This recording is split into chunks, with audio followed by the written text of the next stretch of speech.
Hi friends, मैं हूं doctor Meenal और हम यहाँ कर रहे हैं एंटी नेट फर्स्ट पेपर की तैयारी और हमारा चल रहा है नंबर सीरीज। इसका पार्ट 1 आ चुका है। अगर नहीं देखा है तो पहले देखिएगा, नहीं तो यहाँ पे कुछ समझ में नहीं आने वाला है। तो शुरुआत करते हैं पार्ट 2। मैं आपको बताऊंगी पूरा कंसेप्ट और ट्रिक हमारी नंबर सीरीज को 2 सेकंड में सॉल्व करने की। और अगर आपने मेरे ये नंबर सीरीज के दोनों वीडियो देख लिए हैं तो कोई चांस नहीं है कि आपका नंबर सीरीज का क्वेश्चन सॉल्व नहीं होगा या गलत सॉल्व होगा। तो अंत तक जरूर देखिए। देखिए, पिछली क्लास में हमने ये सारी सीरीज की थी, इतनी तरह की, इवन, ऑड, प्राइम, स्क्वायर और क्यूब, राइट। तो इसी के साथ इसी क्रम में हम अब थोड़ा सा आगे बढ़ते हैं। तो देखिए, नेक्स्ट अब किस तरह की और सीरीज हो सकती है। एक होती है कि जिसमें डिफरेंस बराबर हो, नंबर्स के बीच में बराबर डिफरेंस हो। जैसे मैं यहाँ पे लिखूं तो 84, 80,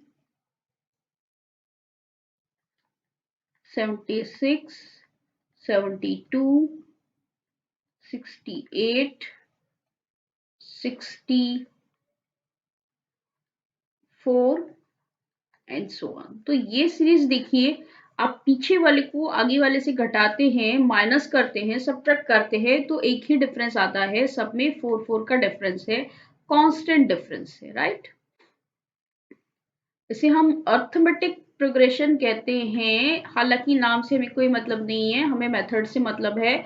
तो जब इनके बीच में कांस्टेंट डिफरेंस आता है, डिफरेंस इक्वल है, इक्वल इक्वल डिफरेंस इसमें माइनस हो रहा है, तो इस तरह की सीरीज भी आती है। ये डिक्रीजिंग ऑर्डर में है, इंक्रीजिंग ऑर्डर में भी आ सकता है, ऐसे भी लिखा आ सकता है 64, 68, 72, 76 एंड सो ऑन। तो यहाँ पे भी 4 का डिफरेंस है, 4 प्लस हो रहे हैं या 4 सब्ट्रैक्ट हो रहे हैं। नेक्स्ट, अब जो दूसरी एक और तरह की सीरीज है उसमें एक स्टेप बाद कांस्टेंट डिफरेंस आता है, राइट। तो देखिए, जैसे मैं लिखूं यहाँ पे 2, 6, 12, 20, 30, 42, 56 and so on, right.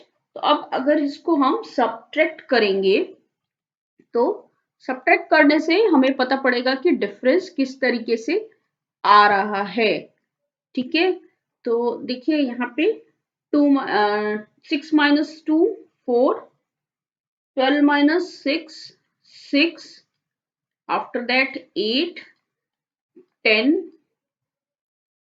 12, then 14 and so on. तो अभी पहली बार में देखने से ही पता पड़ रहा है कि देखिए 4, फिर 6, फिर यहाँ पे 2 का डिफरेंस है, ठीक है। तो पहली बार देखने से पता पड़ रहा है। नेक्स्ट टर्म हमारी क्या होगी, यहाँ पे 14 प्लस 2 16 होगी। अगर नहीं पता पड़ता है तो कोई बात नहीं, एक स्टेप और आगे आ जाते हैं। देखिए 2 का डिफरेंस, फिर 8 माइनस 6 2, फिर 10 माइनस 8 2, 12 माइनस 10 2, 14 माइनस 12 2। तो यहाँ पे क्या आएगा, यहाँ पे 14 में 2 ऐड कर दें तो 16 आएगा। दैट मीन्स आगे वाली टर्म क्या होगी, आगे वाली टर्म में हमें 16 प्लस करना है, दैट मीन्स 72 नेक्स्ट टर्म होगी। तो ये एक और तरह की सीरीज होती है जिसे 2 टायर अर्थमेटिक सीरीज कहते हैं। लेकिन मैंने फिर जैसे पहले वाले क्वेश्चन में कहा, नाम से कोई मतलब नहीं है, या आपको ये इसका मेथड ध्यान रहना चाहिए। अब ऐसे ऐसे एक थर्ड लेवल, 3 लेवल की भी होती है कि 3 बार हम माइनस करेंगे तो उसके बाद कांस्टेंट हमारा आंसर आएगा। तो जैसे मैं लिखूं यहाँ पे 336, पहले हमने इंक्रीजिंग ली थी तो अब एक डिक्रीजिंग ले लेते हैं। 210, 120, 60, 24, 6, 0 एंड सो ऑन, ठीक है। तो अब इस केस में हम इसमें डिफरेंस देखते हैं। तो फर्स्ट स्टेप में 210 में से 336, 210 में से 336 हमको माइनस करने हैं, तो ये आ गए 126। नेक्स्ट आएंगे हमारे देखिए 90, फिर ये हमारे आएंगे 60,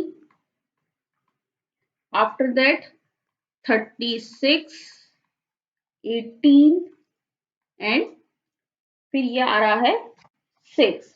ओके, उसके बाद इसमें हम नेक्स्ट स्टेप हम वापस माइनस करते हैं, नेक्स्ट स्टेप माइनस करते हैं तो क्या होता है 90 माइनस 126, 90 में से 126 हमको घटाने हैं, दैट मीन्स आ गए 36, 36। फिर 90 में से 60 घटाने हैं, दैट मीन्स यहाँ आ गए 30।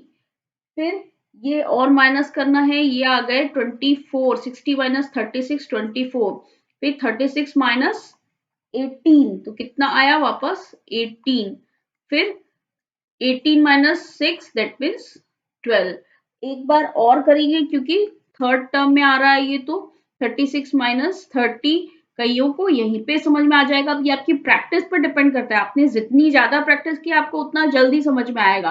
ज्यादा प्रैक्टिस किए यहीं पे समझ में आ जाएगा, किसी ने थोड़ी कम किए तो यहीं पे समझ में आएगा, किसी ने बहुत कम किए तो एक बार और माइनस करना पड़ेगा। तो 36 माइनस 30 इज इक्वल्स टू 6। फिर 30 माइनस 24 6, 24 माइनस 18 6, 18 माइनस 12 6। तो अभी 12 के बाद नेक्स्ट टर्म क्या रहेगी, नेक्स्ट टर्म रहेगी यहाँ पे 12 माइनस 6 क्या रहेगा 6 रहेगा यहाँ पे, राइट, नेक्स्ट टर्म। अच्छा, अब यहाँ पे ऊपर जाएंगे तो ऊपर भी उसी हिसाब से ये ऐड होता जाएगा, उसी हिसाब से ये ऊपर ऐड होगा। देखिए जैसे यहाँ पे है 90 माइनस 36 126। ओके, यानी 90 प्लस 36 करना है तो नेक्स्ट टर्म आएगी। फिर 60 माइनस 30 करना है तो 90 आएगा, 36 माइनस 24 करना है तो 60 आएगा। उसके बाद 18 प्लस 18 करना है तो 36 आएगा। ओके, ऐड कर रहे हैं हम 90 प्लस 36, फिर 60 प्लस 30, फिर 36 प्लस 24, 18 प्लस 18 36, फिर 6 प्लस 12 18।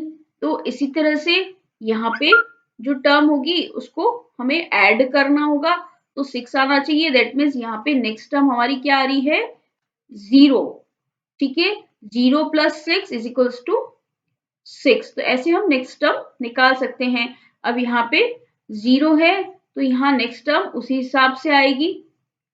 ठीक है, उसी हिसाब से आएगी, मतलब कैसे, देखिए अब फिर से वही चीज है हमारी 120 जो है 120 में, सॉरी 210 है, 210 प्लस 126 336, फिर 120 प्लस 90 210, 60 प्लस 60 20, 24 प्लस 36 24 प्लस 36 कितना हुआ 60। उसके बाद 6 प्लस 18 24, तो 0 प्लस 6 6।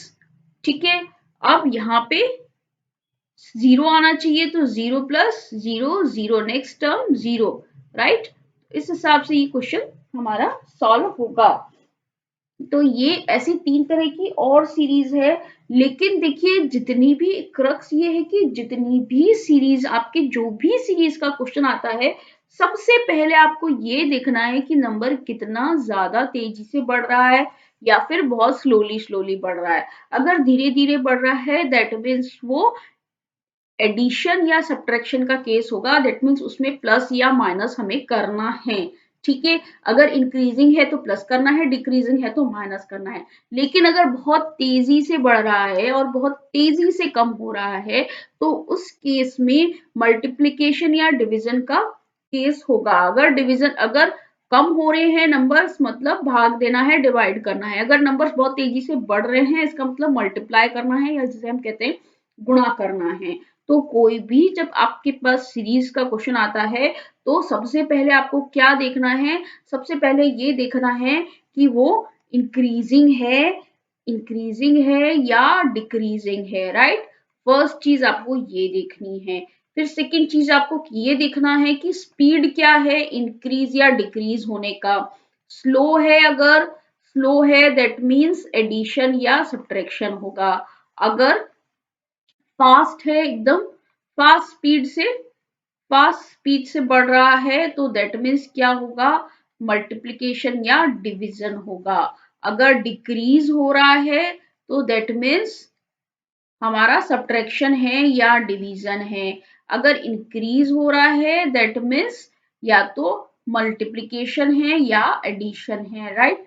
उसके बाद थर्ड काम आपको क्या करना है, थर्ड काम ये करना है कि अगर इंक्रीजिंग है तो हमको, अगर स्लोली है और इंक्रीजिंग है, ठीक है, अगर स्लो है और इंक्रीजिंग है दैट मीन्स वहां पे एडिशन का रूल अप्लाई हो रहा है, तो टर्म्स को माइनस करके हमें देखना है, राइट। तो जैसा कि मैंने ये यहाँ पे बताया, ये हमको अगर ये डिक्रीजिंग है तो आगे वाली में से पीछे वाले को 84 माइनस 80, फिर 80 माइनस 76, 76 माइनस 72, ऐसे करके देखना है क्या आंसर हमारा आ रहा है, ठीक है। अगर ये कांस्टेंट है इनके बीच का difference that means next term आप निकाल सकते हैं। यहाँ पे 4 माइनस हो रहा है तो नेक्स्ट टर्म क्या हो जाएगी, 60, 64 में से भी 4 माइनस हो जाएगा। अगर ये इंक्रीजिंग है इसका क्या मतलब है कि यहाँ पे 4 4 का डिफरेंस आ रहा है, नेक्स्ट टर्म निकालनी है, 4 इसमें और 76 में प्लस हो जाएंगे तो नेक्स्ट टर्म होगी हमारी 80। लेकिन अभी अगर यहाँ कांस्टेंट नहीं आ रहा है तो अगर आपने बहुत अच्छे से प्रैक्टिस की है तो यहाँ पे अगर इस तरह का आंसर आ रहा है, ये देखते ही टर्म्स आपको पता पड़ जाएगा कि नेक्स्ट क्या आने वाला है, 16, 16 के बाद 18 आने वाला है, और हिसाब से आप यहाँ पे अगली टर्म भी निकाल सकते हैं, राइट। अगर नहीं पता पड़ रहा है कोई बात नहीं, इसको एक बार और माइनस करके देख लीजिए, आइडिया आ जाता है, ठीक है। और इस तरह का, इस लेवल का क्वेश्चन जो है नेट में कम ही पूछा जाता है, यहाँ तक में ही बात खत्म हो जाती है। इतना हाई लेवल का ये बैंक पीओ वगैरह में पूछा जाता है इस तरह का क्वेश्चन, ठीक है। लेकिन फिर भी प्रैक्टिस के लिए हमने अगर किया हो तो अच्छा रहता है, राइट।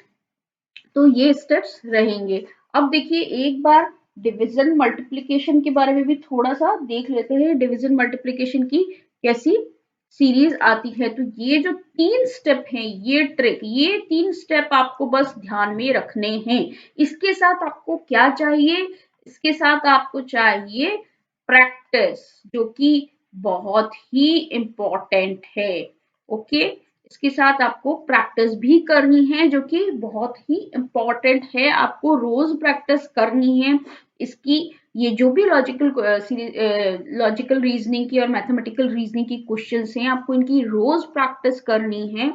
आज इस चैप्टर की, कल दूसरे चैप्टर की, फिर परसों तीसरे चैप्टर की। एक बार कंसेप्ट क्लियर होने के बाद आप बस इसकी प्रैक्टिस करते जाइए, ठीक है। तो देखिए एक बार थोड़ा सा मल्टीप्लिकेशन का एक क्वेश्चन और भी देख लेते हैं, एक दो क्वेश्चंस, ठीक है। इस तरह की सीरीज होती है ये कि इसके अंदर जो रेशियो होता है इसका वो कांस्टेंट होता है। रेशियो का मतलब ये है कि इनका जो अनुपात होता है वो स्थिर रहता है, स्थिर रहता है, यानी कि आप उसको या तो मल्टीप्लाई करेंगे या डिवाइड करेंगे तो एक ही आंसर आएगा। देखिए जैसे मैं एक एग्जांपल लेती हूँ, एक सीरीज में लिखती हूँ 1 3 9 27 81 243 एक्सेट्रा, ठीक है। अब देखिए ये सीरीज, देखिए यहाँ पे ये इंक्रीज हो रहा है, इंक्रीज होने के बाद तेजी से इंक्रीज हो रहा है, 1 का 3 हो गया, 3 का 9 हो गया, और 9 का एकदम से 27 हो गया, 27 का एकदम से 81 हो गया, 81 का एकदम से ये 200 में चला गया, ठीक है। एकदम स्पीड से इंक्रीज हो रहा है, दैट और इंक्रीज हो रहा है दैट मीन्स क्या है, मल्टीप्लीकेशन का केस हो सकता है। अभी डिवाइड करके देखिए, वैसे तो साफ साफ दिख जाता है, देखिए यहाँ पे ये क्या रेशियो आएगा, 1/3, ठीक है, 1/3। ये क्या आएगा, 3/9 which is equals to what, 1/3, ठीक है। उसके बाद ये क्या आएगा, 27, सॉरी 9/27, ठीक है। तो ये भी क्या है, 1/3। नेक्स्ट देखिए हम, नेक्स्ट हमारा आएगा 27/81 which is also equal to 1/3। तो ये जो पूरा जो रेशियो है ये 1/3 का आ रहा है। तो दैट मीन्स नेक्स्ट टर्म क्या आएगी, 443 इंटू 3, दैट मीन्स किसके इक्वल है ये, 4 7 to 9, ठीक है। ये इस तरह की सीरीज आती है। ये इंक्रीजिंग भी हो सकती है और डिक्रीजिंग भी हो सकती है। जैसे ये भी हो सकता है 1024 512 512 256 128 then 64 then 32। ठीक है, ये इस तरह से भी हो सकती है। डिक्रीजिंग है, डिक्रीजिंग का क्या मतलब है, और बहुत तेजी से डिक्रीज हो रही है, यानी कि यहाँ पे ये हो रहा है डिवीजन। ठीक है, डिवीजन हो रहा है यानी रेशियो इक्वल है। रेशियो हम निकाले तो यहाँ पे देखिए, चाहे तो पीछे से भी शुरू कर सकते हैं, चाहे तो आगे भी शुरू कर सकते हैं। यहाँ पे क्या है 5, ये अपन यहां से कर लेते हैं 1024 upon 512 this is equals to what 2। ठीक है, फिर 512 upon 256 this is equals to 2।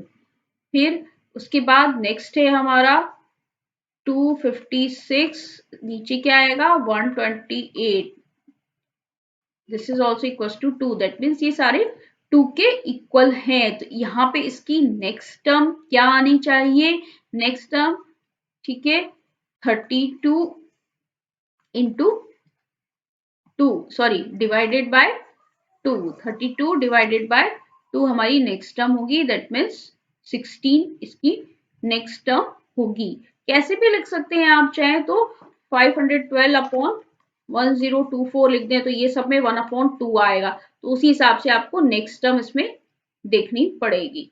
ठीक है, अगर मल्टीप्लाई किया तो मल्टीप्लीकेशन के हिसाब से नेक्स्ट टर्म कैलकुलेट कर लो, अगर डिवीजन किया तो डिवीजन के हिसाब से नेक्स्ट टर्म कैलकुलेट कर लो। तो ये क्वेश्चंस भी जो मल्टीप्लिकेशन और डिवीजन के होते हैं ये भी बहुत इजी होते हैं, और देखते ही पता पड़ जाता है इंक्रीज हो रहा है डिक्रीज हो रहा है और किस स्पीड से इंक्रीज डिक्रीज हो रहा है। सब कुछ आपकी प्रैक्टिस पे डिपेंड करता है। और अगर आपने अब मेरे ये दोनों वीडियो देख लिए हैं तो आप शुरू कर दीजिए प्रैक्टिस। हम भी इसकी प्रैक्टिस करते रहेंगे। एक बार हम सारे लॉजिकल रीजनिंग और मैथमेटिकल रीजनिंग के सारे क्वेश्चन सारी टेक्निक्स कर लें, उसके बाद हम इसकी प्रैक्टिस शुरू करेंगे, हम इसकी डेली प्रैक्टिस करेंगे। ठीक है, तो अगर आपको मेरा ये वीडियो अच्छा लगे और आपकी कोई भी और फ्रेंड एनटीए नेट की तैयारी कर रहा है तो उसके साथ मेरा वीडियो जरूर शेयर कीजिएगा, ताकि उसे भी बेनिफिट मिले।